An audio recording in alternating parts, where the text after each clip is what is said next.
Hello, you on the Jenny Stories channel, and this is a continuation of the story about Leo and Anna. Last straw in winter, something happened that finally finished off our relationship. I accidentally saw photos on Anna's phone that she sent to someone in the messenger.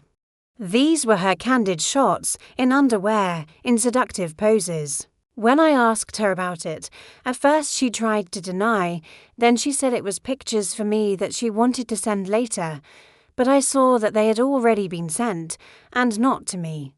It turned out that Anna began a relationship with some guy whom she met in one of the clubs. They corresponded, exchanged intimate photos, met. When I asked her about it, at first she tried to deny, then she said it was pictures for me that she wanted to send later, but I saw that they had already been sent, and not to me. It turned out that Anna began a relationship with some guy whom she met in one of the clubs. They corresponded, exchanged intimate photos, met. That was the end. I reassembled her things and asked her to leave. This time, Anna's parents tried to intervene, came to my house, begged to give her daughter another chance, but I was adamant. Stepping on the same rake twice is stupid. She's young, stupid. Doesn't understand what she's doing. My mother-in-law told me, "You've got a baby, think of Kate." "I'm thinking of my daughter," I replied. "I don't want her to grow up seeing her mother cheat on her father." Quarantine and debts in the spring of 2020, a pandemic began. And my life became even more complicated. At work, I was transferred to a reduced schedule with an appropriate salary instead of a full rate. I received only 2/3. Katyusha had to be sent to my parents in the village because the kindergartens were closed, and I could not sit with her at home. I had to work. Money has become a serious problem. There was barely enough salary for food and utility bills, and then alimony for my daughter had to be paid. I had to take microloans to somehow make ends meet. At first it was a small amount, 10,000 rubles for a month, then 15, then 20. Interest snowballed, and I soon realized I'd got into a debt hole, but there were also positives. Friends supported me as best they could. They invited me to football, fishing, and visiting. Gradually, I began to recover, stopped obsessing about the past. I even met girls several times. However, nothing serious came of it. Anna occasionally called, asked about her daughter, but we talked dryly and on the case. I heard from mutual acquaintances that she still leads a wild lifestyle, meets with different men. But this no longer concerned me, or so it seemed to me. Last chance seat the end of the summer, Anna unexpectedly called and invited me to meet with a group of friends in nature. She said that she missed normal communication, that she wants to spend time in a friendly atmosphere. I doubted for a long time, but in the end I agreed. At the meeting there were our mutual friends with whom we had not seen for more than a year. The atmosphere was warm and friendly.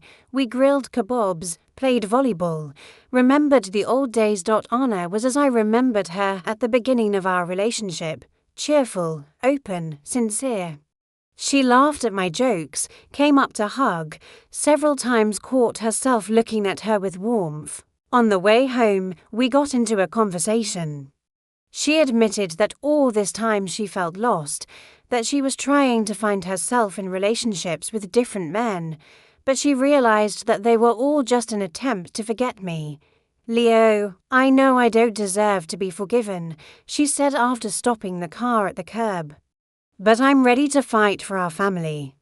Ready to prove that she has changed." We talked until morning. She talked about her experiences, how hard it was for her without me and Kate, that all her connections were attempts to drown out the pain of losing her family.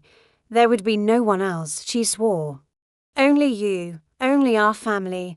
I set a tough condition. At the slightest suspicion of treason, everything ends forever, without talk or explanation.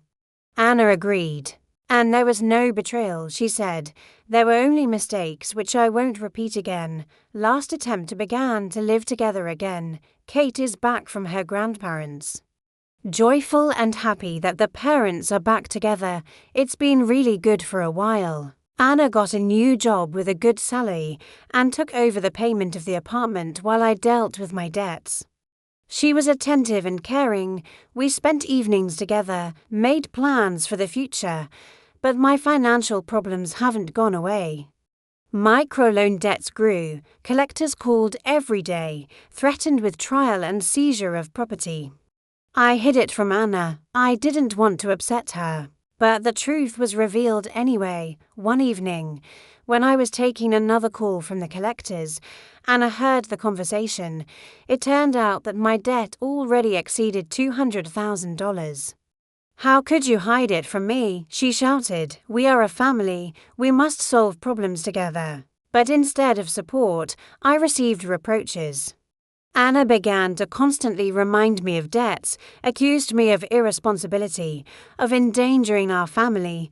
"We could be evicted from the flat because of you," she would say.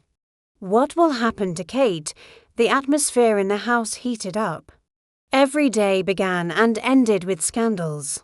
Anna became rude, irritable, constantly threatened to leave and pick up her daughter. In late July, she announced her decision. "I can't live like that anymore. I go to my parents, and I take Kodja with me. You are not able to provide for your family. You only create problems." Anna. "Let's discuss calmly." I tried. There was nothing to discuss. She snapped, "I don't want my daughter to grow up in poverty because of your irresponsibility." And she left, taking Kate. Final blow a week later, I heard rumors that Anna was having a new romance, this time with the boss, a married man of 30 for who has 2 children. He worked in the same field as Anna, earned good money. Drove an expensive car. I called our mutual friend, who confirmed the information. "Leo, I'm sorry, but yes. They have been dating for over a month." Anna does not hide this, says that she finally found a real man who can provide for her and her daughter. So, all the talk about the struggle for the family, all the vows and promises were lies. While I was trying to solve financial problems, she was already building a relationship with another. This time I did not arrange scenes and clarifications, just filed for divorce. When Anna found out about this, she tried to deny everything, saying that we were just colleagues, that there was nothing between us. "I don't want to hear anything," I said. "Our relationship is over. We will only communicate on issues related to our daughter." Epilogue. More than a year has passed since then. The divorce is filed. The daughter lives with her mother, but regularly comes to me for the weekend. I gradually pay off debts, work more, earn extra money. Anna lives with that man. They are not painted. He is still married, but apparently their relationship is serious. Kate says that Brandon is good, buys her toys, takes her to amusement parks. It pains me to know that my daughter is being raised by another man, but I can't do anything about it. The main thing is that Kate is healthy and happy. As for me, I finally began to live for myself. Dating a girl who knows my whole story and accepts me for who I am. I am in no hurry with a serious relationship, once already burned. This story taught me a lot. First, you should never give a second chance to the person who betrayed you. Secondly, love should not be blind.